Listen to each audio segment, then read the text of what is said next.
If your adult child needs a safe space to avoid offensive words, you failed as a fucking parent. If anything in my seminar offends you, blame your parents for raising a pussy. What's up, guys? Don't forget to smash the like button, subscribe, show a little love, and if you can, donate. Me and my woman are actually trying to buy a nice RV camper and a new truck and travel. I've saved up about $20,000. We're still a little bit short of our mark of where we need to be to make these purchases that we need to. But if you can and you're willing, don't be afraid to donate, man.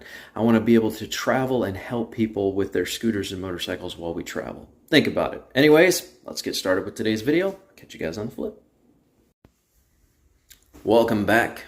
This was my little series of easy fixes to do with your scooter. So if you go to start your scooter and it makes a click noise, you pull in the brake and you activate the safety switch and you hit the start button, and all you hear is click, click, click.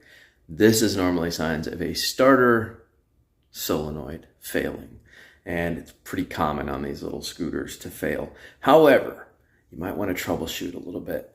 So there really could be three things wrong here.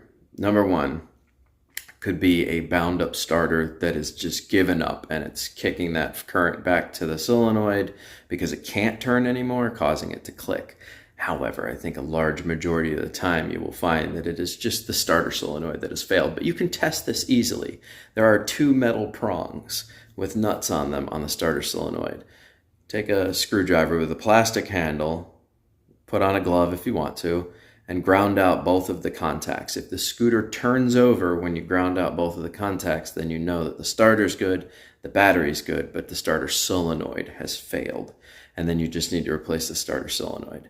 Okay, if you change your starter solenoid and it still doesn't want to start, then I would start looking at your battery. Get a multimeter, hook it up, make sure that it's got over 12.4 to 12.5, volts. That would be enough cranking amps to get the scooter engine to turn over. If that is still good, then most likely what you're going to run into is that your starter has bound up and it's just seized and it doesn't work anymore. And luckily that's a $20 fix as well.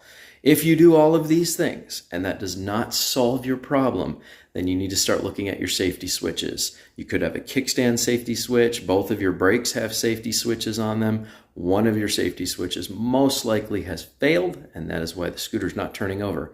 If you turn on your key and you have absolutely no power whatsoever, then I would look at your battery terminals and your fuses, which is normally located in the battery compartment. It's going to be different scooter to scooter, but there's normally a main fuse in there, or long round glass main fuse. Check to see if that's blown. I hope that helps you guys out. Don't forget to smash the like button, subscribe, show a little love. I'll be making a bunch of these little helpful videos because I realize these questions are asked all the time and they're really simple fixes. I'm here to try to help you fix them. All right, guys, catch you on the flip.